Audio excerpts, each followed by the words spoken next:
Hello, Internet. Welcome to episode 312 of the Assorted Calibers podcast. The Second Amendment podcast is a little bit for everyone.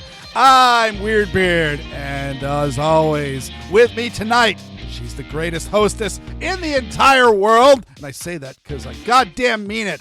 Aaron Paulette. How you doing, Aaron? I'm maintaining. I really don't have anything else to say. How are you doing, Weer'd? I'm doing okay. It was a bit of a rodeo day. For those that are parents of small children, you understand that transitions are always a challenge. And tomorrow, my wife goes back to work for the first time in several months from her sabbatical, and then the day after that, my daughter goes into middle school orientation.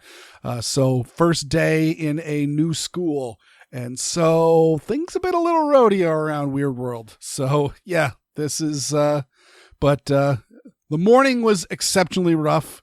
The afternoon was considerably better, and I have been busy all day. So are you ready to be the parent of a middle schooler? Ollie Ollie Oxenfree, ready or not, here I come. But so the one thing that I have to ask of you, especially for all our listeners, to give a sense of closure is, how is your AC doing? Because the last time anybody heard from you, you were dealing with a pregnant ceiling. Oh, right. Well, after we finished recording, I went out, and apparently the guys had shown up while we were recording, and I didn't hear the doorbell or the dog barking, and I don't remember what time they left. I don't know, 10:30, 11, something like that, and the AC works fine, and it hasn't been leaking. We had to play some phone tag with them because they said that they'd be coming back to re-level the unit, and maybe they'll do something about the ceiling, maybe they won't, I don't know. But they're showing up at like 8:30 tomorrow morning. So I'll have more information by next episode. But I mean, the good news is that the AC has been working all week, and we haven't had any problems so far. And hopefully it'll stay that way. And the ceiling didn't come down? To everyone's surprise and relief, the ceiling has not come down. Mine as well. I know when we started the show, you posted a picture of it, and I'm not joking. It was the pregnant ceiling. Anyone who has dealt with a severe amount of water damage in a drywall ceiling has seen that. And I just went, yeah, if there's anything under that, you might want to move it. Mm-hmm. And lucky for you, it didn't come down. So that is an absolute blessing. So I mean, well, we figured that if it didn't collapse that night, it was likely not going to. Mm-hmm. Yep. And so though don't be afraid to, especially if there's any liability or anything like that going on there, to get that replaced, because I mean it may be dried out thoroughly, that it's not going to be a major problem. I know it's in your garage, so it's not like it's your parlor. So if the ceiling's a little Jackson Pollocky, that's not gonna hurt anybody's feelings. But you still gotta. Mold's always such a big issue, and Florida's a very humid state. Yep. Yeah, our average humidity seems to fluctuate between like 70% and 90%. When I say Floridians have vestigial gills, I'm only slightly exaggerating. I mean, I've mentioned that my girlfriend and I in college got a screaming good deal to go to Disney World in August, and oh, you fool! Oh, that was two kids from Maine. It's August; it'll be hot. Yeah, and I can't. I just remember the heat, and I mean, my girlfriend, she weighed like 115 pounds, like like every single day. I mean, it's one of those when I would go with my folks to Disney World, we did the thing where you go out to the park first thing in the morning, and then around lunchtime you go back to the hotel, and then you spend, the midday either in the room napping or in or in the pool. And so I said, well, we should do that when the heat of the sun and the peak crowds kick in. Let's go back. Let's go back to the hotel, and we can chill out and relax for a little bit, get some food, get some R&R, and then go back and hit all the rides. And she would just go back, and she would just be dragging, and she would just pass out for like 2 hours every single afternoon. And it was not sleep. That was heat stroke. So she didn't die. And and I actually looked her up on Facebook recently, and she's a successful human being. So she also didn't suffer brain damage from getting her brain cooked inside her skull. But the Florida summer is no goddamn joke. Yeah. Earlier in the week, Tiny was asking me about what's it like down here, because Xander came down to Orlando for a convention. And he said something like, never had air so humid I could chew it before. And so Tiny asked, well, what's it like down there? And my response was, have you ever walked into a sauna? Mm-hmm. Yeah, and we just got back from North Carolina, and yet North Carolina is a long way from the Orlando area, and even then it was one of those like, oh my God, like we would just be like, let's go out to, let's just go out onto the onto the patio of the house and just chill out like we would do in October when we'd go there, and it would be out there for like 10 minutes, just like drenched in sweat. I am uncomfortable. Let's go back inside. So yeah, we spent the entire week either inside in the air conditioning or in the ocean, because those were the only places where you could be. The good news is actually, thanks to the temperature delay on things, the ocean was actually cooler than it is in October, because of course it soaks up all the heat all summer long, and so early summer the ocean's still quite cool, but then once the weather starts to cool down, the ocean is actually at peak warm and only later starts to cool down. So that's the reason why people used to put hot water bottles in their bed. But yeah, so I'm glad your AC works. That's a good reason to have AC. That is a life-saving piece of machinery, as many of the Olympians in Europe are suddenly realizing. Mm-hmm. So yeah, you've had a bit of a rough day, and I've had a little bit of a rough day. So hey, guess what? I have some good news prepared for us. Okay. No, this is good stuff. So story number 1, U.S. court rules that marijuana users cannot be banned from owning guns. Oh, awesome. So we all should go out and score some weed and get high. I mean, again, this is not a, U.S. Supreme Court ruling that's going on, though. Again, this is some good court precedence for if you are someone who partakes in the green killer, as we used to say in Portland in the 90s. Yeah, if you're in all that, and you're a gun owner, especially if you're in a state that has recreational or medicinal marijuana. And, so I want to interrupt, and I want to point this out, because I think this is relevant, and it relates to the constitutional / permit carry revolution we've been having. Marijuana, despite still being illegal federally as like a class 1 substance, the most restrictive of all drug restrictions, recreational marijuana is legal in 25 states, literally half the country. If you include medical marijuana with that, it's somewhere like 38, which is over 2/3.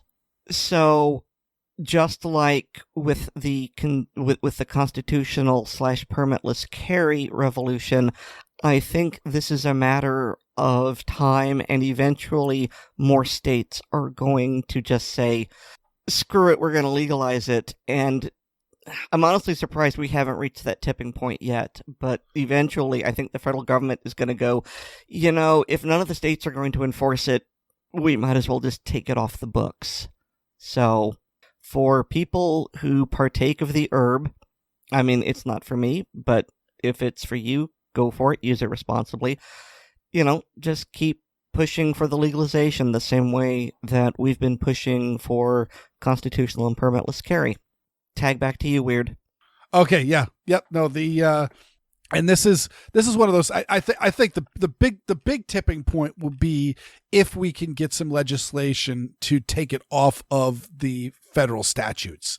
Just scrub marijuana from it. Just the feds don't care about cannabis. Well, I think that's going to be literally the last thing that happens. Yeah. Well, I beg to differ. Okay, Pollyanna. I think it's because it's so. Here's the thing: is this is actually one of those.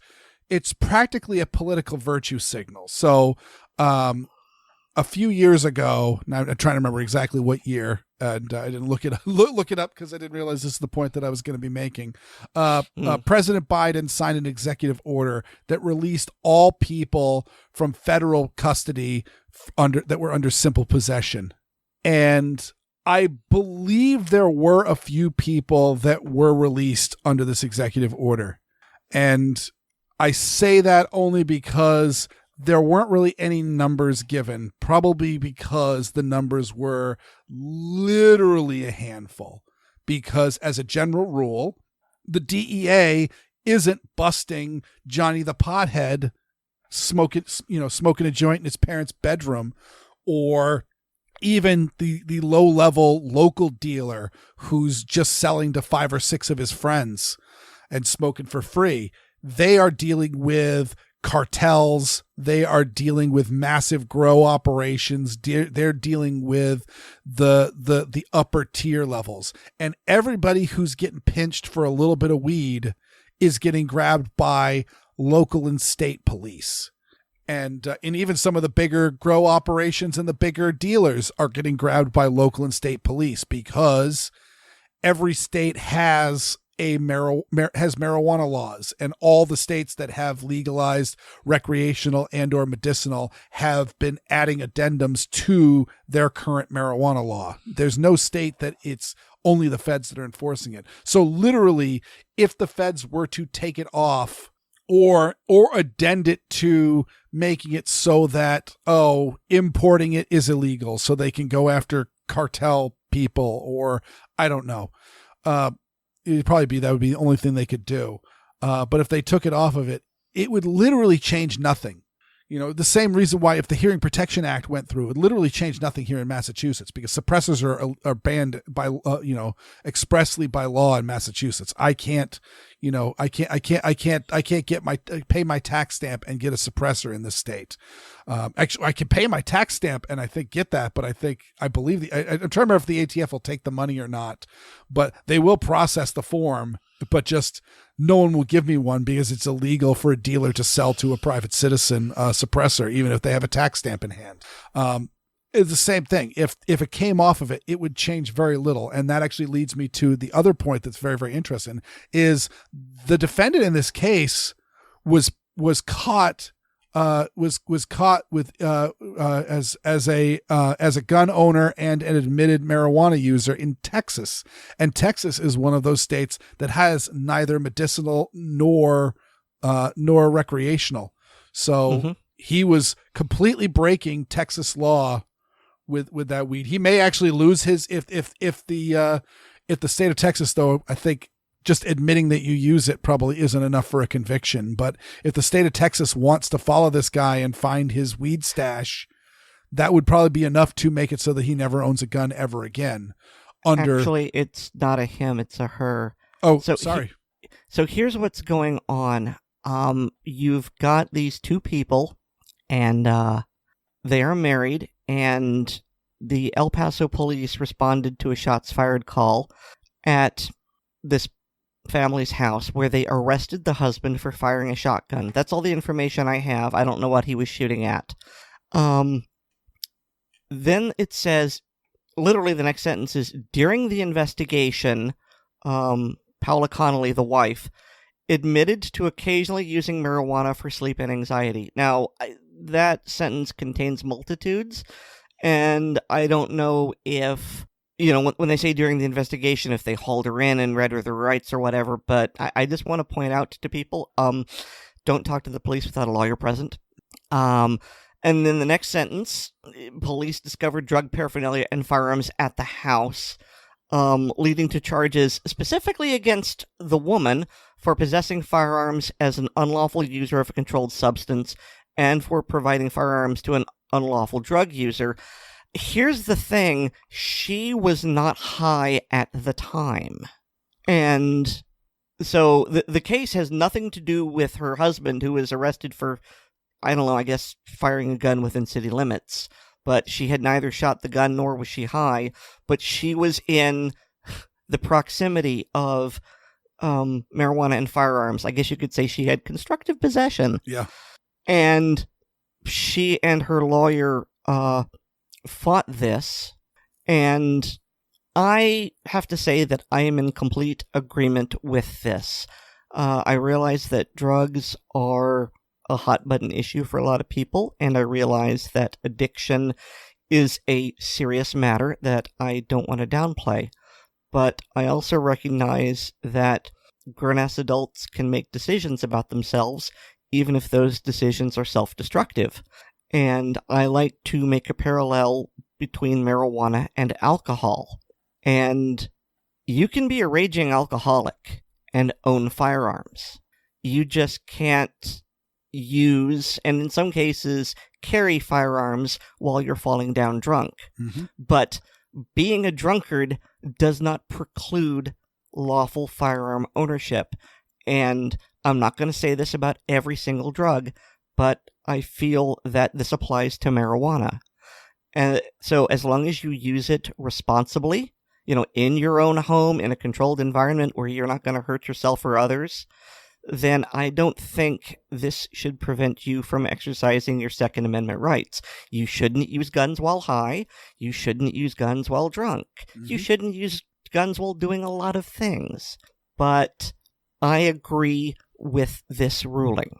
No, I 100% agree. Here I am recording a podcast about Second Amendment issues in my armory with a glass of Jack Daniel's rye whiskey. I highly recommend.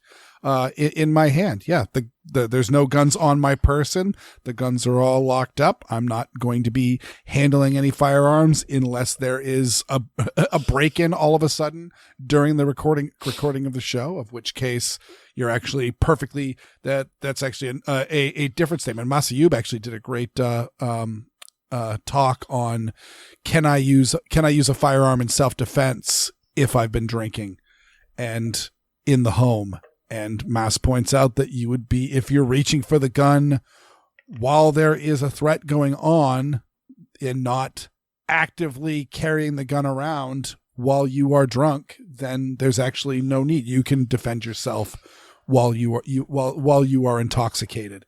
You're probably going to be in a lot worse shape than if you were stone cold sober, but Mm-hmm. C'est la vie. But yeah, so this is, this I agree with this at all. However you feel about the drug, and even again, as I said, even my statement about I have some controversial takes on the war of drugs, and I will keep those to myself for the purposes of this show. But for this instance, taking it off the DEA statutes is not going to change anything on how things are going, except for in the states where the people have spoken and it has been voted into law, and the law has said, yes, you can either get a prescription for whatever medical issue you think can be treated on that. I've also got some controversial takes on that. Or if you just want to get high, go right ahead. We have some restrictions just like we have with getting drunk on alcohol, but you're an adult, you do what you want, and all of that. But like, I live in a state where recreational marijuana is perfectly legal. I am open. I actually would love to smoke a joint right now, but because of the iffy legal grounds of that, I am not going to. And so, only once it changes on the federal level, or if we get like a much more conclusive case than this, where it's either not appealed or all of that, then that's going through. But like I said, this is in Texas, and it's the court. The actual court is based in New Orleans, and they have medicinal. But again, medicinal says with a prescription. We hear all people talking about fentanyl. Fentanyl's a legal drug in America, but only with a prescription. So this is no different as far as the jurisdiction where the court is. And actually, I'm looking at the map. I've got actually in the show notes, if you want, I've got a from Britannica Procon. I don't even know what that means, but a medicinal, a marijuana legality map of the United States, and Texas is completely illegal. Georgia, South Carolina, North Carolina, Tennessee, all completely illegal. The rest of the standard deep South, including Florida, it's legal, but only medical, which means only with a doctor's prescription. So yeah, even under that probably that entire circuit, unless it goes up into Missouri where they've got recreational. We aren't Fifth Circuit or 10th Circuit or whatever. Yeah. I don't remember, but yeah, we aren't the same circuit as Texas and Louisiana. Cool. So, but either way, the majority, if not the entirety of this court jurisdiction, it is completely illegal what these people were doing, because either like in Texas, it's just illegal. Marijuana is not there. It's no different than heroin, literally no different than heroin as far as the laws are written. Maybe the local Texas statutes is a little different with the sentencing guidelines, but it is an illegal drug. It has no medicinal value according to the law, and therefore you cannot have it under any circumstances. But all the other states in the area, it's legal, but again, only with a prescription. So it's like fentanyl or OxyContin or Ritalin or any of the other legal drugs that can be abused as street drugs. Mm-hmm. So I looked it up. The Fifth Circuit comprises Texas, Louisiana, and Arkansas. Okay. No, my geography is not great. The one right above Louisiana is Arkansas. No, the one right to the east of it. Oh, that's Mississippi. Oh, okay. Showing my ignorance to all of the listeners. Yay, I'm dumb. Anyway, the 11th Circuit is Florida, Georgia, and Alabama. Okay. Well, look at that. So, I need to keep this map in my back pocket, because we're always talking about these various circuit courts, and it's actually good to see it all drawn out like that. But yeah, so the 9th Circuit is just too damn big, let me tell you, because it's the West Coast, all right. It's Alaska, it's Hawaii. I mean, talk about two polar opposites. Nevada, Arizona, Idaho, and Montana. What the heck? It's too big, and I don't know if it needs to be, if we need to add another circuit or just sort of rearrange things. But yeah, I would go straight for adding another circuit, just because that how that's drawn out, that reeks of like frontier stuff. Is that that circuit was drawn up before the Golden Spike was driven in the Transcontinental Railroad, and just San Francisco had dirt roads and Paladin. Yeah. Remember, folks, Paladin, the gun for hire, he lived in San Francisco. So yeah, so in that circuit, the Texas, it's completely illegal, and Louisiana and Mississippi, it is legal only by prescription. So So that is certainly makes that ruling even more interesting, because it's not like, if it was to include, Missouri, where, yeah, you can just get some weed to get high, then maybe that would color it a little bit, or New Mexico is right beside Texas. Mm-hmm. So yeah, that's it's an interesting story. It's a very heartening story, especially since, like you said, we know people who partake. We certainly know. I mean, I do a drink segment on Handgun Radio every week, and I get more feedback from that than much of the gun stuff that we talk about. And so there's a lot of people that are shooters and also enjoy a responsible beverage. And yeah, so the idea that, somebody may prefer this over alcohol, and let's be honest, they're pretty close as far as intoxicants go. Yeah, that's their choice, and they should have that choice. Just the same as we talk about sexual orientation. Oh, some guys like ladies, some guys like guys. That's their choice. So more power to them. So this is pro freedom. And so hopefully this will continue, and maybe it'll even be a driving force to getting some of the laws shaken out. Yeah, it's not just pro freedom, but it's also pro mental health, because a lot of medical marijuana is prescribed for people with PTSD.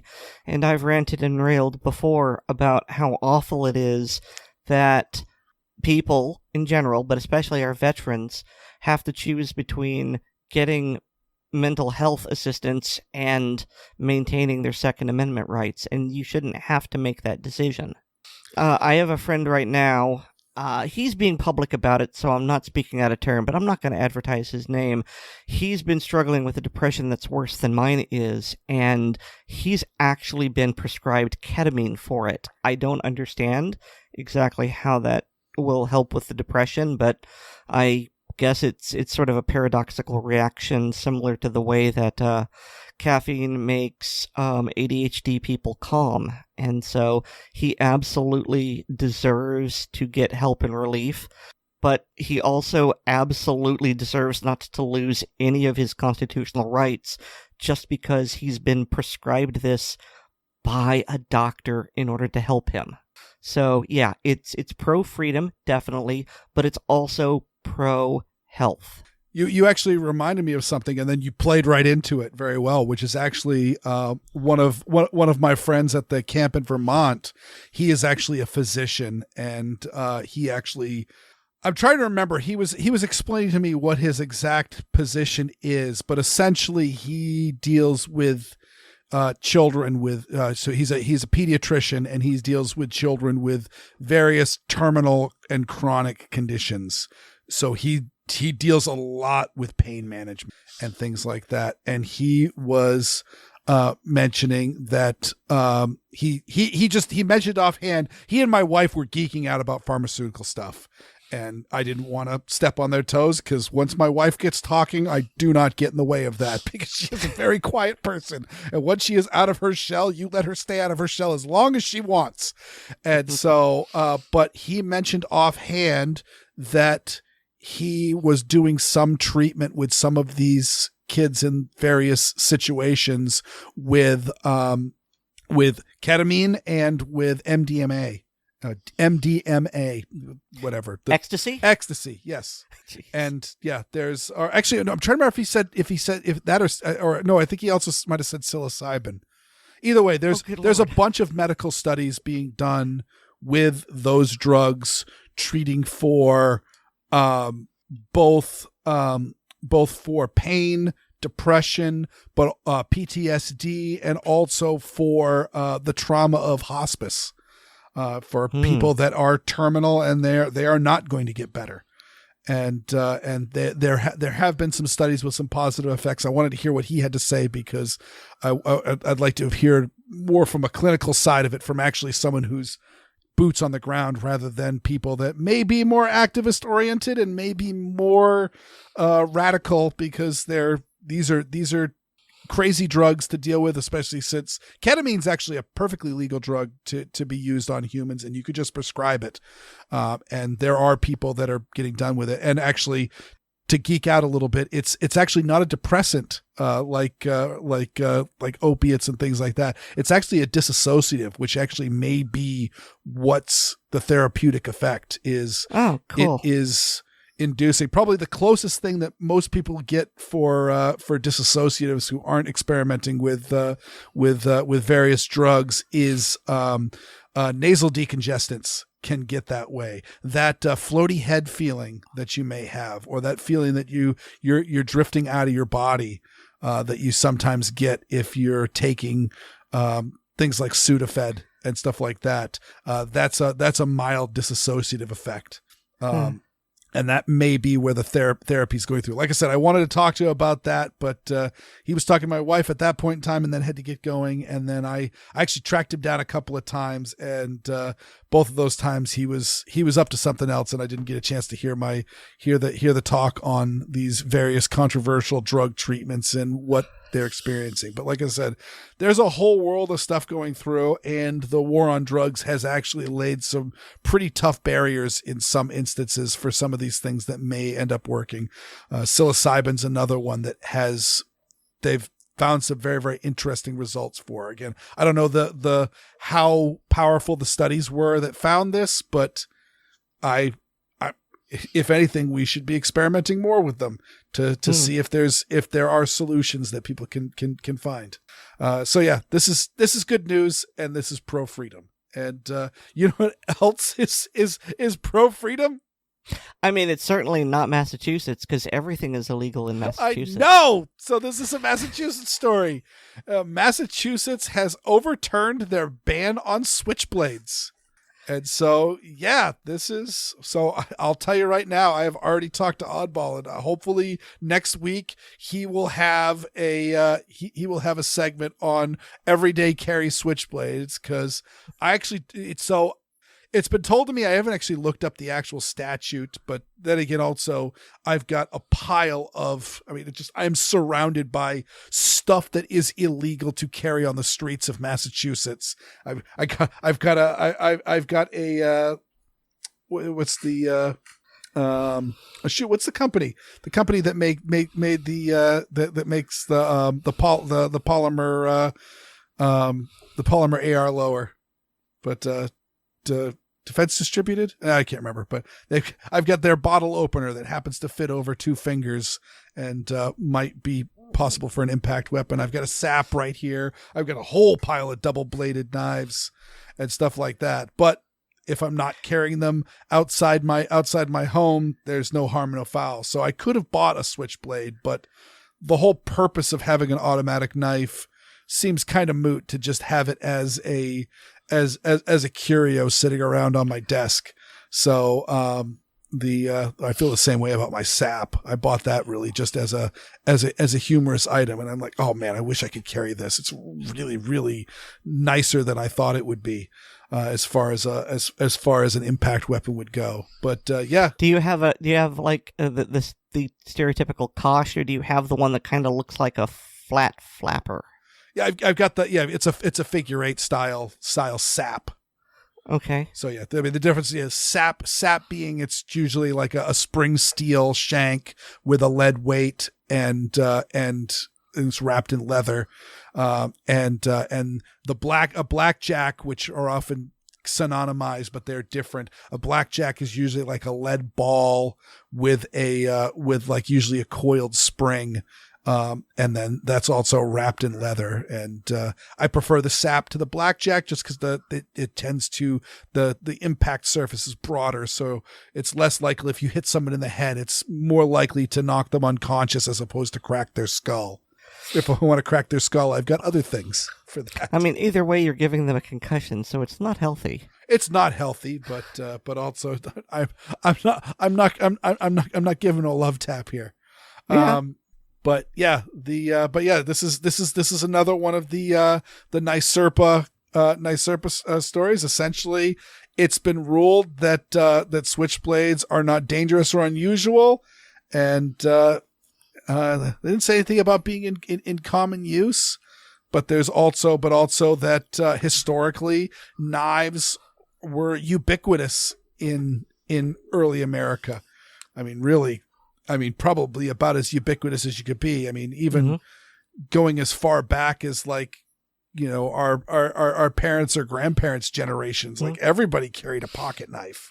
I mean, you could make the argument, and I think this is very relevant, that switchblades are to manual folding blades the way that autoloaders are to, not even revolvers, but like bolt-action weapons. Mm-hmm. And so, hey, autoloaders are legal in Massachusetts, so why not an auto-deploying knife? Yeah. And of course, also, I've got an extensive knife collection of knives that I do carry with me. And actually, I've got one, which I believe has been discontinued, but it is the Columbia River Vertex. And it is an assisted opener. And it is an aggressive assisted opener. It's got a big fat leaf spring in it. And let me tell you, when that blade comes unlocked, it goes. And they work on, it's all like loopholes. It's all very much like the Shockwave, not legally a shotgun, or the arm braces that are not legally a shoulder stock, but you might be putting it into your shoulder or all that. It's all, this is damage and we're rooting around it. Is that it's one of those, once the blade is halfway out of the handle, the spring is no longer applying any force to the blade whatsoever. It's completely lost that, and it's completely going into lock on momentum, but it is being flung out. Very, very similar to a short throw gas pistol on like an FAL or an SKS. It's really only bumping that bolt carrier just a little teeny tiny bit, and that is more than enough to fully cycle the action. But yeah, this one, essentially you just press down on the blade and it pops out. But it's not considered an automatic knife because you're not pressing a button on the handle. I think that's one of the legal requirements, where it's actually like a button or a switch on the handle. You're only manipulating the blade, and the blade is not biased into the open position. It is just being assisted out of the handle. And so, so there's all sorts of stuff that is kind of half in, half out. From this world that is getting through. So again, it's a silly law. I believe it's a racist law as well, in the fact that these blades were, the most common switchblade importers were Sicilians back in the early days of knife bans. So Italian immigrants were getting tarred and feathered with that. I've heard accounts that Hispanic gangs favored switchblades, and that was one reason why they were targeted, and all that. We also see things with like balisongs and all of that. A butterfly knife is considerably less dangerous because it's just so much slower to deploy a butterfly knife than a modern folding knife. That why are these illegal but these aren't? Because the laws are dumb. And so I'm very glad to hear this. I'm also very glad to again see cases where we're not focusing on firearms being the exclusive thing of the Second Amendment. The Second Amendment's not about guns. It's never been about guns. It's been about arms. It's been about weapons, and that's anything. And so this is very, very, very, very good news and exciting. And hey, hopefully soon I will be in possession of my very own automatic knife. I've handled them before. They don't actually interest me all that much, but I've never been able to have one, so now I really want one. So I think I know the answer, but I will fall upon the idiot grenade for the benefit of our listeners. Because this is just a state-level law, and the ban was overturned by the Massachusetts Supreme Court. Is there any way for the state to appeal? That I don't know. That is definitely out of my realm of expertise. I don't know because it's specifically because it's not like this is a federal ban on automatic knives. Many people in the United States have access, including, our neighbors to the north in New Hampshire can own automatic knives all day long. And so, this is literally just, Massachusetts ruling against itself. And so I suspect it's just dead. I think that this is the end of it. Certainly how I'm reading this case playing out, it really doesn't sound like they've got much ground to go on. Well, that's what I thought, but I always look for the gray in the silver lining. And I figured since you lived in the state, you would have a little bit more insight. Yeah, I mean the gun owners actually haven't talked a ton about it, or maybe they have, and I missed that in the newsletter. Like I said, I'm extremely busy, so maybe I have missed that. Speaking also of Massachusetts thing, just if you are a Massachusetts listener or you know someone in the state of Massachusetts, get them to seek out the petitions because we are currently, I believe the petitions are out. That definitely by the time you hear this, the petitions will be out. We need, I think it's 10,000 signatures, and we can get an initiative to repeal the latest gun control law that was pushed through in the dark of night in Massachusetts and get it repealed by referendum. So get out there and get those signatures. Let everybody know that's Second Amendment friendly here in the state of Massachusetts, that they need to get out there and sign that petition so that we can get a chance to vote on it. Doesn't guarantee that we're gonna get rid of it because then people need to vote on it. But given that they pushed it through in the dark of night and didn't give any of the proper procedures to this, they certainly had a concern. So that is that. And so as not to spend too much time on Massachusetts, but to continue talking about arms that aren't necessarily firearms. I mean, you referenced Balisong, and that's literally one of the referenced weapons in this next topic. That is correct. Is that Hawaii has rolled back their weapons laws. Still not on guns. Hawaii still sucks for guns. We're working on that. But this is also still citing the NYSERPA v. Bruin case. But yeah, it's I mean, these guys are set up to party. We got the people in this one guy's walking around with a partisan, which you know what, that's a weapon that doesn't get nearly enough love, especially also as a D&D nerd. When I'd be listening to the evening news at dinner time with my parents and they talk about a partisan battle breaking out on Capitol Hill, it's not that kind of partisan. Who has the partisan? Because I didn't see that. I saw a halberd. Oh yes, that is a halberd. You're correct. I am sorry. You have out polearmed nerd me. Yes, a partisan is the double bitted axe version of this. This is the axe with pick polearm. No, a partisan is more like a long spear with some spikes out the sides. Yeah, the long axe is more like a bardish, however you pronounce that. The halberd is a combination. We've got a spear, now let's put a cleaver on it.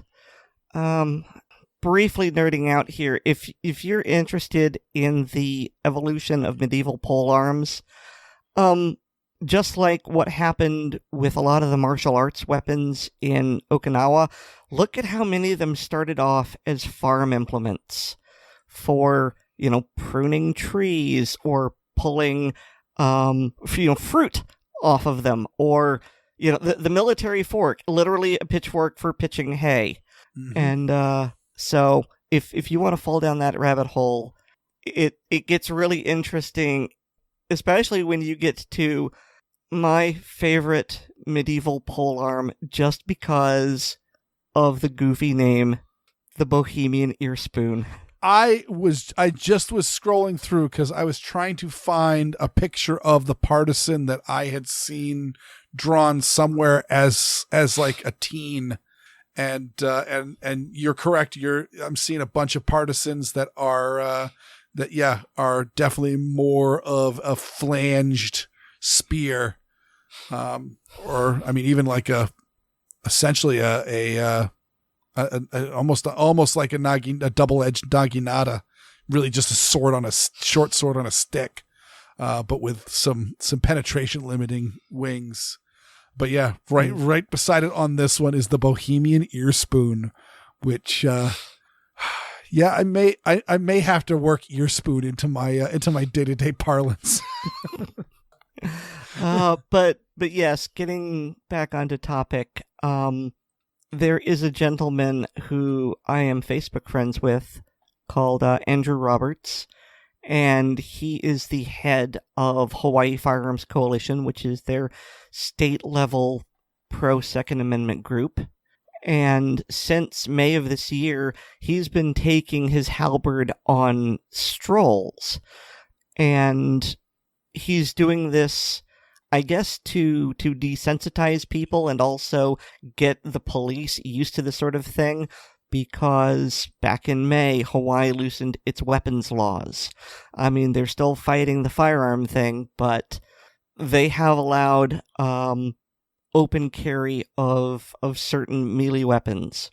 And among other things, the state's ban on butterfly knives or balisong has also been found unconstitutional. And so he and his friends are going for walks, either with weapons scabbarded, or in the case of a polearm, over his shoulder. And he gets quite a lot of attention, both from the public and from the police. I'm actually surprised he hasn't been arrested yet, but he frequently posts selfies of him, waiting next to a police car with the lights on.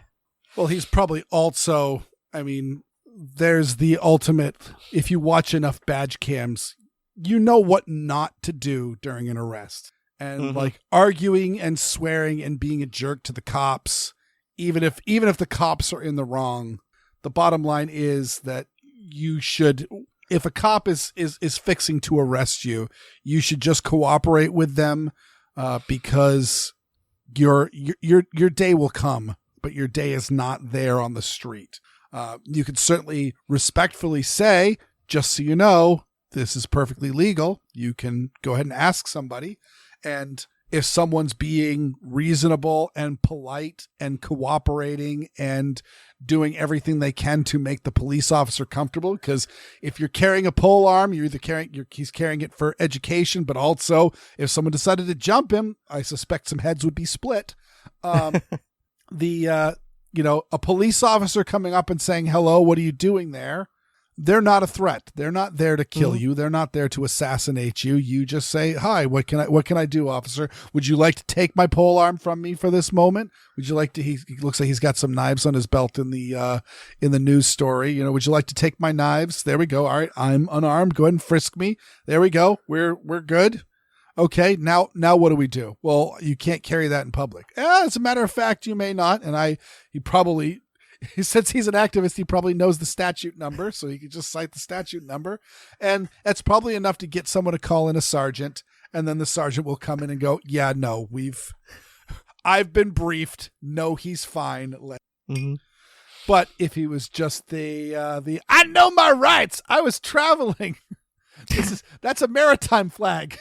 Yeah, as has been said by multiple police officers for many, many years.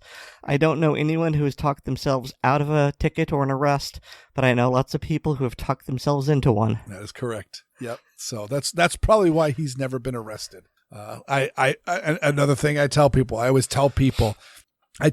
how I deal with traffic stops when I am carrying a firearm. And that is hands at 10 and 2, light turned on, even if it's not particularly dark out. I throw my dome light on, and I roll my window down, and I make sure that my hands are on that steering wheel when the officer gets out of the car. I am usually looking in the rearview mirror and digging out my license and registration and all that stuff as fast as I can, so that when he comes out, hands are perfectly visible, 10 and 2, lights are on, and all of that. If by chance I don't get a chance to get license, registration, proof of insurance, whatever I need, you say, my proof of insurance is in the glove box. May I reach for it? And wait until they say yes or no, and all that. And let me tell you that I've only had a chance to try that once, and I was very much in the wrong. I got pulled over for having a gone inspection sticker. My inspection sticker was over by like a month. And those of you in the rest of America, inspection stickers are a thing in some parts of the country, but not others. But the officer just said, just go get it fixed. Done and done. And that was it. And I tell people, not only do I do that when I'm carrying a firearm, but if I'm driving around and I'm not carrying a firearm, I do exactly that. And guess what? If a cop is not worried that you're fishing around for a firearm in your glove box, they're a lot more relaxed. And if they're a lot more relaxed, they're a lot more willing to use discretion. Mm-hmm. So no matter what you feel about the cops, if you make their day easier, they may make your day easier. But good on Hawaii. Maybe they can get better on the guns, as will Massachusetts, who's lightening up on switchblades. And just to throw a little salt at Hawaii, they had a gun buyback in Oahu. They got 500 guns. There's a picture in the news story I have linked where there's several ARs, and is that I can't tell if that's that's an M1 Garand in like a chassis setup, of which, and then there's a whole bunch of, your stereotypical FUD guns, though actually that one looks like an FAL back there, but either way, and there's a rusty revolver, a bunch of just crap. And this is the standard issue, gun buyback, fair. And I got to wonder how many of these might be police officers' personal guns thrown in to pad out the picture so it doesn't look... I mean, that first AR, I am far from an expert, but is that an EOTech sight on the AR? It does appear to be an EOTech with a 3X magnifier behind it. That... I don't know how much that is, but I know that those are stupid expensive, and the article says that they were handing out $100 and $200 gift cards. And so I have mixed feelings about, first of all, they're not gun buybacks, because for it to be a buyback, I would have had to have bought them from the government in the first place, and that's not true. But really, my big concern is what happens to the guns which are bought. And if the organization sells them to fund police, you know what? I'm okay with this, because the only people that are being hurt are the idiots who are selling a gun for drastically below its value. On the other hand, if the organization that is doing the buyback then saws them to pieces, melts them, runs them over with a steamroller, okay, now I start to have problems, because, as you said, I mean, I trust your judgment when you say one of those might be a Garand. You're actually getting rid of a historical firearm. Don't do that. So, I don't suppose you know what happened to them, because I sure don't, and I read the same article. If these guns aren't destroyed, per the buyback, again, there's a ton of corruption and grift and graft that goes through in all of these. So some of these guns may go off onto the truck and then come back. In Monster Hunter Alpha, there is a brief story on the on how Earl Harbinger got his iconic Thompson submachine gun that he uses throughout the books. And they note that the U.S. Navy was charged to destroy a whole bunch of firearms by dumping them into the ocean, and so the also had all the guns piled up on the gunwale of the Navy boat, and they pushed them off into the ocean, and just happened to be an MHI boat right there beside it, and they all just piled up on the deck of the MHI boat, and they drove off. And so Whoopsie. Stuff like that, I'm sure, does happen. Especially when it's not machine guns. I've definitely heard stories of people trying to save somebody who brought back a German machine gun from World War II and just tucked it in their attic, and no one knew about it until someone was cleaning out the house, and suddenly, there's an MG42 or an MP44 in the attic, and there's no paperwork. And maybe because Grandpa never told us about it, probably because he never told anybody about it, and all that. And so, what do we do now? And the law says we destroy it, but it's a historical firearm. It belongs in a museum, and so I've heard of those fights, and that's NFA items. But non-NFA items, I got to imagine that certain things may happen to that, especially when police officers are involved. But yeah, overall they get destroyed. And I just did a little bit of research. I'm on Midway USA, and I'm seeing a couple of EOTech sites that look vaguely like the one on that gun. I'm hardly an expert on EOTechs, but they are anywhere from the cheapest one I'm seeing is on sale right now for $500, and the most expensive one I think goes up to close to $700 is there's one that looks kind of like that one. And then the magnifier can be anywhere from $100 to $300. So that's easily $1,000 sitting on top of that rifle for $100 to $200. Yeah. $100 to $200. And it's set up nice. I mean, it's got a sling, it's got a vertical foregrip and all that. Strikes. Yeah, I'm with you. I feel like that was, the SWAT team loaned one of their weapons to pad it out. Mm-hmm. Yeah, and then right beside that Garand that's all tarted out with various aftermarket stuff, there's another AR with a heavy bull barrel and a fixed adjustable stock, and all of that. Like, that's a precision stock. Like, that gun is set with a. I don't know scopes well enough to know if that's a really, really nice scope. It's certainly a big scope, so it's certainly not cheap because all that aluminum is going to cost money. So yeah, and would somebody put such a precision gun up for that amount of money? I don't think so. Especially the one with the EOTech too. It's not like you see a lot of these instances where a family member dies and doesn't have arrangements for their guns, and doesn't have arrangements for their guns. By the way, my wife and I are currently talking with a lawyer about our will, and we're adding a rider on my firearms because, it's going to be set up so that if my wife wants to keep some of them, she's not as much a gun nut as me, but she may want a few. From my collection for various reasons. She gets first call, then my daughter gets second call of everything, and then after that, it's going to go to somebody else who you may listen to on another podcast, for him to be the executor on that.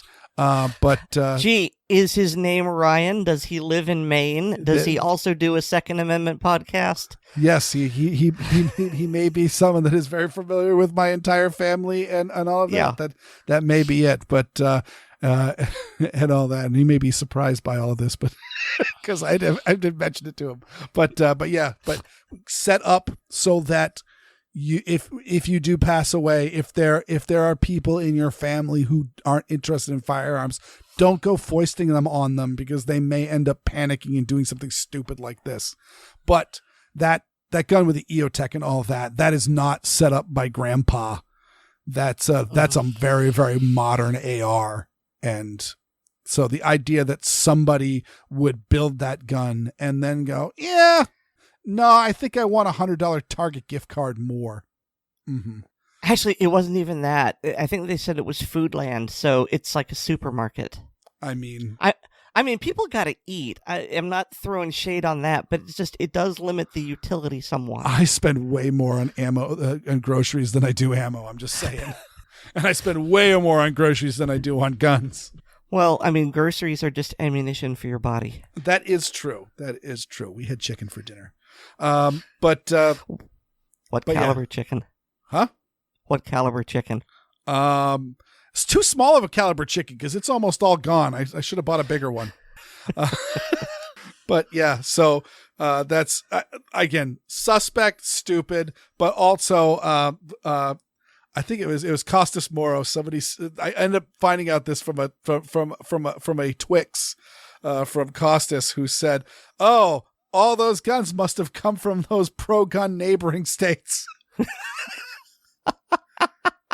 Because that is always the call of the, geez, gun control works really well. How come Chicago's such a bloodbath? How come Los Angeles is so bad? How come LA and Oakland are such horrible, violent places?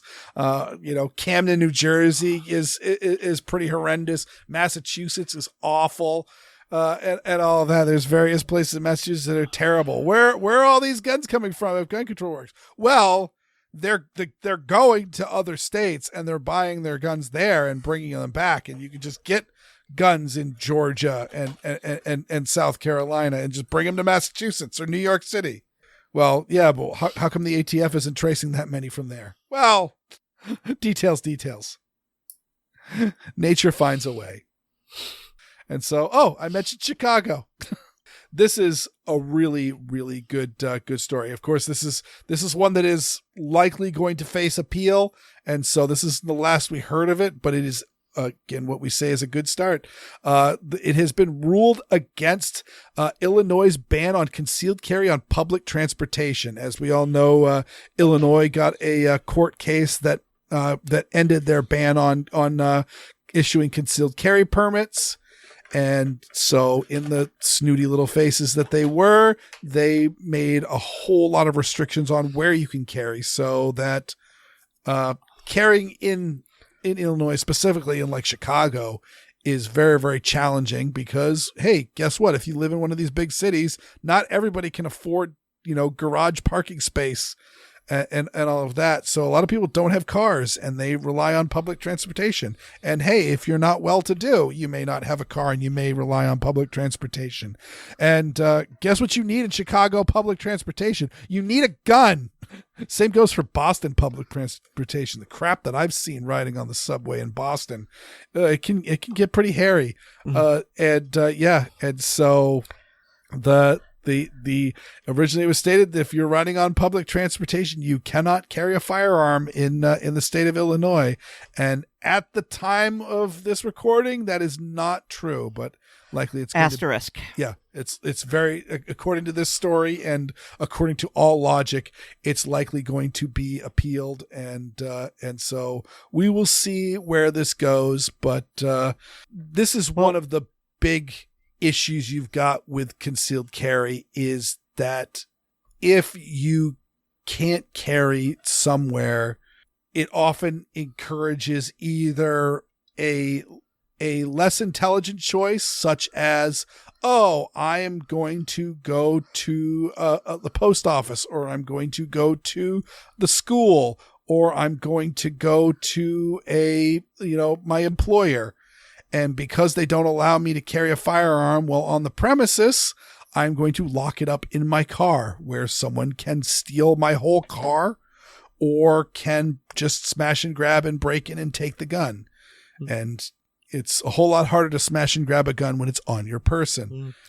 Which is exactly why I don't have any pink pistols or blazing sword stickers on my car. As much as I'd like to have them, I don't want to advertise that there may be a gun in the car. And even if there isn't a gun in the car, someone might think there is and, steal my car. At the very least, I've got a broken window. Yay. Yeah, I do. I do the exact same thing. I don't have any advertisements of Second Amendment stickers on my vehicle, and I don't keep guns. Ever so often, there's an instance where like there's been a few times when I've been heading back from the range, and either it's been it's lunchtime. We've been shooting late. We're hungry. Let's stop at this restaurant for a quick bite to eat on our way home. Or I've been out shooting with my wife, and she said, "Oh, there's actually a store that I want to stop at, on our way home. Can we take a quick stopover?" And so I try to make it as brief as possible, because exactly that. Cars are made of glass. Glass breaks, and it's easy to get through. Don't let that happen if you can't help it. Yeah. So anyway, I mentioned that there was an asterisk, and you didn't follow up on that. And so this particular case has a very dumb application, because the judge ruled that this judgment only applies to the plaintiffs in the case. It doesn't apply to every person in Chicago. And so when this gets appealed, and I'm sure that it will, I do hope that the next judge who makes the ruling, when they rule that this law is unconstitutional, that they apply it to everyone and not just the plaintiffs. Yeah, that's dumb. That is very, very dumb. Super dumb. Yeah, but I get the feeling it's a case of the judge was very grudging. It's like, you've argued your case well, and I can't rule against it, but I don't like it, so I'm going to apply it as narrowly as I can. And so it's only these 4 defendants, and it's only for their ability to carry on, Chicago transportation and, basically the property of, so like not just the trains, but like the train stations. Yeah, I am not a lawyer, but everything that I have ever heard about law shows that is just as petty as it sounds, because the next person who either they are in Springfield and riding public transit, and somebody finds out that they're carrying a gun and they get arrested again, or someone who isn't one of these defendants gets arrested for carrying on public transportation, they can still cite this ruling in their defense. So it's... Yeah, it applies to these people. Why doesn't it apply to me? Yeah. Unequal application of the law. Exactly. So while the letter of the ruling states that it only applies to those people, it's really just one step delayed from applying to everybody. So yeah, that's more all good news in the courts, and some of it may be overturned, some of it may be challenged further, but again, let's take a page out of the anti-gun playbook, which means that any port in the storm, we need to celebrate every single victory and push even minor incremental things on our pair. We can't let perfect be the enemy of good. We need to keep pushing it. If we're going to go against this enemy, which is anti-gunners, which are fine with, we can't ban all semi-automatics. Okay, fine. We'll ban any semi-automatics that have adjustable stocks and folding stocks. Fine, we'll do that. We'll get the others later. We should apply that same logic as well. Mm-hmm. David continues his goals interview, this time talking about the Mountain Billy Goat 15. Those are all words.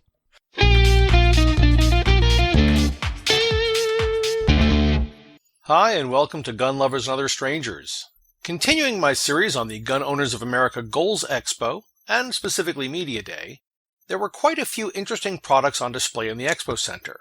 In this segment, I talked with Kaylin and Braxton of Mountain Billy Gun Lab about their 22 rimfire mini AR rifle. I'm here at the Mountain Billy Gun Lab with Braxton and Kaylin, and they're going to be telling me about their new product. Yeah, so we have a 22 long rifle that's shaped as an AR-15, but it's scaled down. All the parts are proprietary. It shares no common parts with an AR, but it's shaped like one, and it's meant to be able to teach people the AR platform, but in a slightly... same manual of arms as an AR. Yep. Yep. And yeah, so it's just 2 pounds, 14 ounces out of the box. So super lightweight.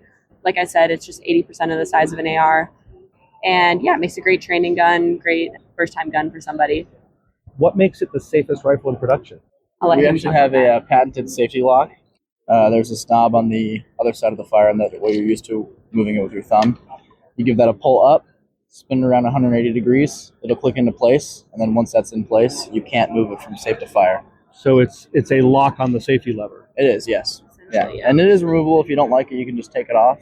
But just use it as an ambi safety selector instead. As a left-handed shooter, I appreciate ambi. Yeah, exactly. I'm also lefty, so I definitely like that. Yeah. Sister. Exactly. So. And magazine capacity of 10 rounds? We have a 1 and 5 round mags right now. 10 rounds is on the way in about a month or so. And then plans for even more mag capacity because that's what everyone wants, of course. Yeah. I'm sure if you talk to Pro Mag, they'll come out with a drum for it. Oh, probably. Yeah, exactly. Make a drum for everybody. So what got you into this? What was your start? Dear man. Actually don't know what he wanted to do originally with all that. I think the original idea was the safety lock that we have there. Okay. And then the idea was to originally run it onto the full-size rifles, which we still might do eventually. Right. Everyone's looking for accessories, and especially for folks who have kids at home, anything that can reduce the chance of unauthorized access. Sure, Yeah. yeah. Big deal. Any added safety is always good safety. Exactly. We think, at least. Yep. And definitely, I think the thought also was, having it be, making it so that it is just a scaled down AR platform. So that way, somebody can learn more about, it's an easy entry point for somebody who doesn't quite understand that much about firearms or is a first time shooter to be able to, learn how to shoot, and also in a way where you're not having a lot of recoil, you're not having, it's a pretty easy gun to shoot. So personally, a couple of my college friends who have never shot guns before, I got them, they came out to our range and they got started on this and they started feeling really comfortable with this. And then it was easy for them to kind of move to something else. So I think it's a good gun just for teaching inexperienced shooters of all ages. Well, one of the things that we often talk about on our podcast is how a lot of the legislation introduced, the anti-gun legislation, the intent is to raise the bar of entry for gun ownership.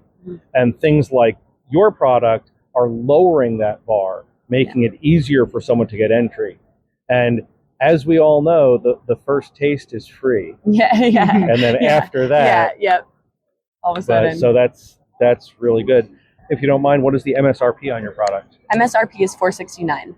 That's very comparable. Yeah, so we're trying Very to compatible. have it be competitive and, again, something that people can afford and be able to do it. So. And you said initially you've got the 5-round magazines and 10s are coming out? Yes, 10s are coming out. Yep. And what is the cost of spare magazines? I think retail is $23. Great.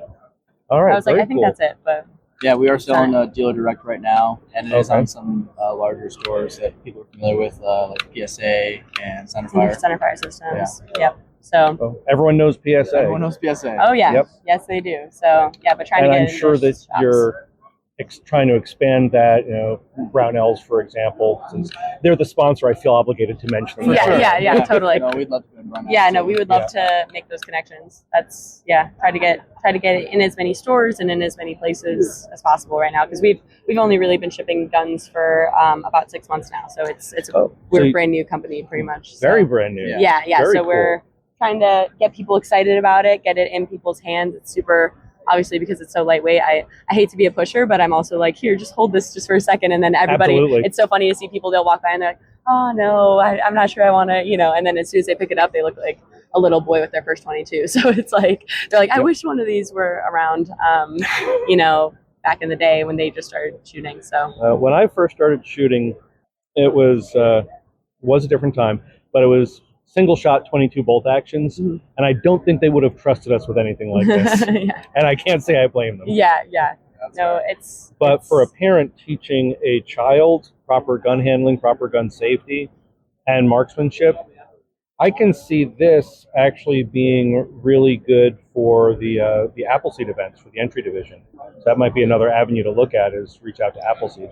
Yeah, it's totally up to the parents on that one. That sort of a deal. But Yeah, totally up to them. but if you reach out to Appleseed, the organization, and say, hey, we've got this product, they could do some advertising for you, in effect. I don't think I'm actually too familiar with Appleseed. Project Appleseed? Yeah. All right. Well, let me. Cut it. We can end here, but thank you again for taking a few minutes to talk about your product. I find it very exciting, and I'm going to be definitely letting folks know. Of course. Thank you so much. Yeah, I appreciate that.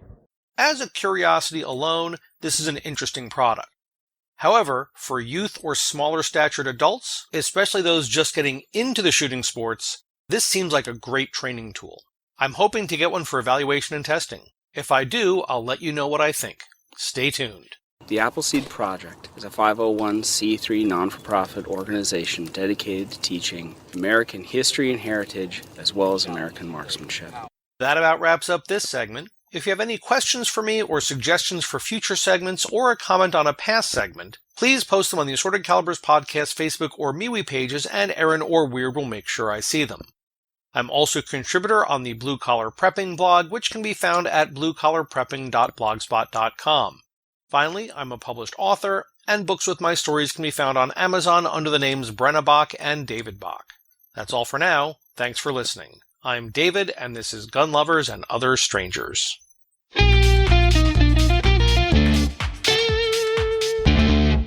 This is really cool. And go into the show notes. I've included a picture of Oddball holding this, of which David humorously posted. This is how big Oddball is. That's a normal sized AR-15. He looks very much like that picture of Andre the Giant holding a beer can.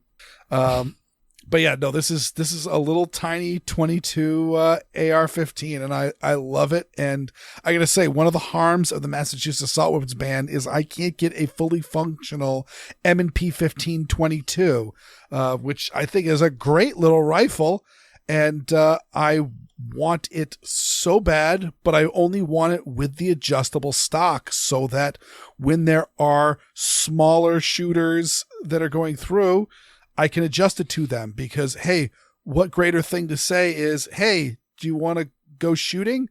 Okay, guess what? I've got a gun that looks like the gun in all of these video games and all of these movies, but it's only in 22, so it's perfectly fine, and it's light and it's easy to shoot. So that's, but since I can't get it with an adjustable stock, I kind of feel like it's almost pointless. It's not really the point. So I assume you can't get it with the adjustable stock because of Massachusetts's dumb and vaguely worded assault weapons ban, right? With the evil features? Yes. We're kind of in a weird limbo because we have the assault weapons ban in Massachusetts is the federal assault weapons ban, just codified for the state. So when the assault weapons ban was sunsetted federally, it still remained in Massachusetts. But then Mara Healy did her little nonsense, and she kind of put an exemption in rimfire guns, but it was unclear if it was a total exemption or if it was an exemption just on her essentially ignoring the law and saying it's whatever I feel like and just saying that those are fine. I don't know. I haven't really inquired at a local shop, and now we got the new law coming into effect soon, and we're hopefully going to try to repeal it again. Yeah. Get out to those petitions. But I mean, the reason I ask is because I'm looking at the Goat 15, and it also has the collapsible stock or adjustable, and I guess I'm wondering why Massachusetts would allow this, but wouldn't allow the M&P 1522 with the collapsible adjustable stock. It's the features test. So the M&P 1522 that is legal in Massachusetts has the adjustable stock, just it's pinned. So it's got the little button and it's got the little collapsible point, but it's stuck. And so this should go through, though. Again, Massachusetts is introducing a firearms roster, so the possibility of this gun not being approved by corruption and all that. Again, I haven't done full research on the full effect. Right now, my goal with the Massachusetts law is just to make sure it never happens. I'm sure that I'm trying to apply logic where none exists. It's just I'm looking at the M&P and I'm looking at Mountain Billy. And it's like, okay, in terms of evil features, what's the difference here? Yeah, no, they should. This should be under Massachusetts old laws. It should be perfectly fine for Massachusetts sale with a fixed stock, so long as it doesn't have a threaded muzzle. And so yeah, that's all. But with the new laws, it's a little bit worse. But again, as I mentioned, my interest in the MP 1522, because this has been around for a long time and it's been something I've been looking at, but haven't got because of the law. But exactly this idea of, again, I tell people, get a gun that you like. Like if your first gun is a Desert Eagle because you've just always liked Desert Eagles, you're a Counter-Strike fan or some video game fan, or you like the movie Snatch and you want to be like Bullet Tooth Tony. Is a Desert Eagle the best first gun? Is that what you would recommend someone? No. But a gun that you're passionate about is a gun that you're going to practice with, a gun that you're going to shoot a lot. And that's a good thing. And again, if a new shooter sees one gun that looks like a standard cricket rifle, are they going to be very excited about that? Maybe yes, maybe no. But then look at one that, it looks like an M4. That might excite some people even more. So getting people interested and excited to shoot is a really good thing. And this is awesome. So one of the things that I really like about this, looking at it from, I'm not a certified instructor, but I do some education about firearms. I really like that safety that they have. Mm-hmm. Oh, all I get is an aha. Okay, yeah. Fine, sure. No, it's innovative. It is great. It is cool. I do want one. Okay. But yeah, anything to, I guess, idiot-proof a new shooter is always good, which is why whenever I'm starting someone out, I use the single-action only 22 revolver that I have. It's like, it is almost impossible to screw this up. And so, a teeny tiny AR that shoots 22 long and has that level of prevent screw up, I really like.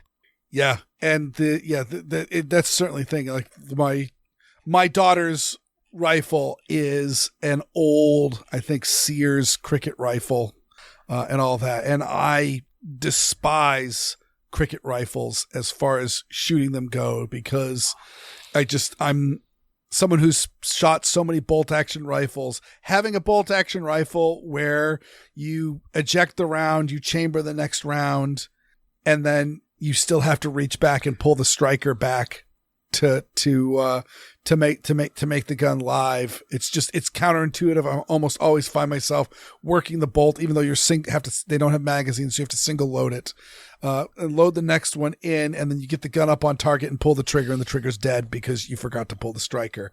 But couple that with, all of a sudden you've got a gun on a shooting bench with a small child behind it, and you're getting them to line up the sights and get all that stuff in view and get everything all situated and get the gun into their shoulder pocket and all of that. And meanwhile, you have to watch that safety. You have to watch that trigger finger like a hawk, because if it drifts in and nope, not with a cricket. If you don't pull that striker back, the gun's not firing. So you get them all set up and ready to go, and make sure that trigger finger's outside of the trigger guard. And only then do you reach over and pull that striker back, and then say, okay, make sure your sights are lined up and squeeze that trigger. It's really good for new shooters. Mm-hmm. See, that's the kind of thing I wanted, not an Yes.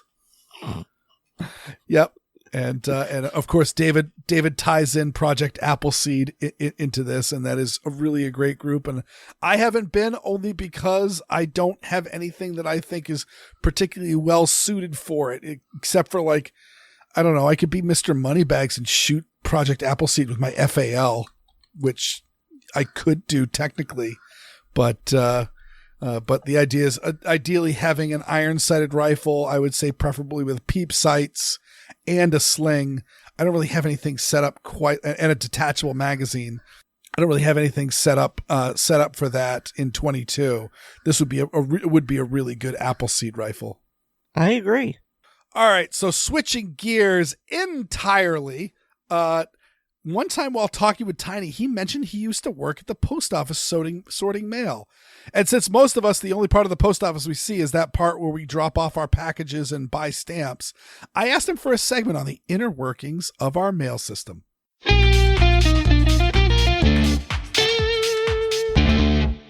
Hello all in ACP land, it's me, Tiny, with another installment of Deep Thoughts from the Land of Rocks and Cows.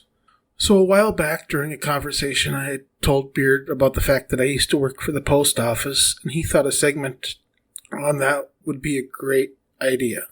And since stores are already putting out Halloween decorations, I thought maybe it would be helpful for y'all before the crunch of Christmas mail shows up. So before I get started, it's been 15 years since I worked at the post office. I started way back in 2006, so my information isn't 100% accurate anymore, and I'm going from memory. Yeah, I listened to the announcement for the first iPhone at Macworld Expo 2007 on a Rio Forge MP3 player while sorting the mail. Man, I'm getting old. So how does a letter make its way across the country? So assuming you drop your letter in a blue postal carrier box, a carrier has a set route they follow distributing the mail and picking up the mail. And they will scan a barcode on the box showing that the mail has been picked up at a certain time. From there they will take the mail they pick up along the route back to the office, where they will then combine it with all the other incoming mail from other carriers in the same office, be loaded on a truck and taken to a distribution center. They will break down the mail from letters, packages, and they have roughly 5 subcategories total. From there, the letters will be run through an advanced facer canceller system that reads the address written on the envelope and prints a barcode on the front and back of the letter for use by the machines. This is used to later sort the mail further down the line. There, the letters are brought to a sorter that runs a program reading those barcodes and sorting the mail into bins on the machine separated by state and region in the state. And this machine will run about 40,000 letters an hour if you keep it full. When running the heavy cardstock postcards, if you stick your finger in the wrong spot, it'll actually cut them off. After the first sort, the mail that is leaving the plant is put into a tray and packaged to be loaded onto a plane or train or other thing, with other packages and flats going to the same place. Once packaged, they will be put in a bag and then loaded onto a truck, depending on where you are, and loaded in a rolling container or tuna can, which they get their name because they look similar to a giant tuna can that's fit perfectly into the plane and flown to a distribution hub. Back when I worked at the post office, the major hub we sent most of the mail to was Nashville, because FedEx was the company contracted to fly the mail for the post office. I believe that has changed recently, but I'm not 100% sure. At the hub, the bags will be sorted into other tuna cans and consolidated, going to the next destination. They will then be transported to the next destination, airport or hub, and they will be unloaded from the tuna cans and brought to the distribution center and unloaded there. Run through a system to unsleeve the letter tray, sorted by priority, and brought to another letter sorter, where they will break down the mail in a program depending on what part of the state it is going to. Then it's brought to another machine to be sorted by route. And then, after it's sorted by route, the letters are again sorted for delivery order and put into a tray and loaded into a container with other letters and packages going to the same post office. Said container is loaded onto a truck in order of what post office they go to first. The container is unloaded at the local post office, and the mail is sorted by what carrier gets what by a clerk, and then the carrier cases the mail, sorting it at what goes to what address exactly, and combined with flats and packages, and then loaded into the mail carrier's vehicle to go deliver the route. So all in all, if I were to send a letter from my little corner of Minnesota to Weer'd, that letter would have to be handled at least 18 to 25 times. Packages are a much more manual system because they can't be run through a machine using optical character recognition. There are many other classes of mail for packages. There's express, priority, first class, parcel post, and media mail. I remember one evening dumping bags of mail, looking into the parcel bag and seeing bright red stains all over my hands and the bag. I had to be quarantined, and the postal inspectors called to come and swab everything because the leaking package was covered in Cyrillic writing. Luckily, it was just a broken jar of borscht, but my life was very interesting for about an hour and a half. If you have any questions, please let Aaron or Weer'd know and post them on the Facebook or MeWe pages. And remember, kids, in a surveillance society, everyone is a cam whore.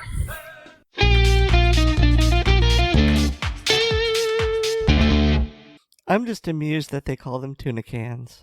Yeah, that was cool. Actually, I did a quick image search to try to see if I could find those, and maybe it was just his office that called them tuna cans, because I was getting a whole lot of a lot of Starkist and Bumblebee, or just those flimsy plastic boxes that your a business might use for putting outgoing mail in and that sort of stuff. So I couldn't quite see the tuna cans. I should have asked Tiny if he had a picture of one that we can put in the show notes. But I can't find one either. So yeah, Tiny, you're gonna have to give us a picture of a post office tuna can. Yeah, I'll bug Tiny tomorrow and see if he can come up with a picture, and I'll throw it in the show notes if we've got one. And if it's not in the show notes, it means I didn't get it in time. So that's super interesting. And of course, also the borscht story. It reminds me of a joke told by comedian Matt Myra. He said, "I need an app on my phone that just says you don't need to go to the hospital. You just ate beets yesterday." It's a true story. Is he ate beets, and then he used the toilet and thought that he was bleeding internally, and went to the emergency room, and they said, "Did you eat beets recently?" And he goes, "Oh yeah, no, I had beets for dinner last night." Those are the beats. That'll be $5,000. It'll be $5,000. True. Have you had borscht? I've never actually had borscht. I have not had borscht. No. I love beets, but I've never had the opportunity to have it. There was a Russian restaurant that specialized in borscht in Post Office Square in Portland, Maine, and I never went to it. So I don't know. I don't know if it's still there or not. I can't remember what it was called, but I know it was a Russian cuisine. Never had borscht, but I love beets, so I bet it's good. And you know who else is good, Aaron Paulette? Our listeners. Our listeners. We got to thank each and every one of you. Thank you so much for tuning into this fine show. But we've got to give a very special thanks to our patrons. They're the people that help keep the lights on. They keep the creditors at bay. We really appreciate that. This podcasting ain't free, and you guys are awesome for doing that. And hey, if you want to become a Patreon patron, go to patreon.com/Assorted podcast and sign up. This is not like a tip jar. This is not a beggar thing. We're selling stuff.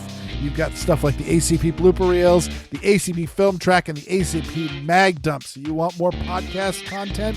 You can go there and you can get a little bit more stuff, and it's a little bit spicier than this. Also, please remember to rate us on Apple Podcasts and on Pocket Casts. Subscribe to us on the platform of your choice, and share the show with your friends, both online and off. I got a blog. It's called weerdworld.com. That's WEERD world.com. And you can hear me weekly on Handgun Radio on the Firearms Radio Network. All right, Weerd's gonna scold me if I don't do this. And you can get more from me at linktree/Aaron Paulette. That's linktree.ee/Aaron Paulette, all one word. And thanks to Nate Spencer for our music. Aaron, we were talking about Russian cuisine, which is known for not being particularly spicy. And Aaron, you don't like the spicy food. But meanwhile, I just had some intestinal distress from eating some scorpion peppers. So our spice tolerance is assorted, and so is our podcast. Yeah, I prefer ginger spice personally. Good night, everybody. Good night.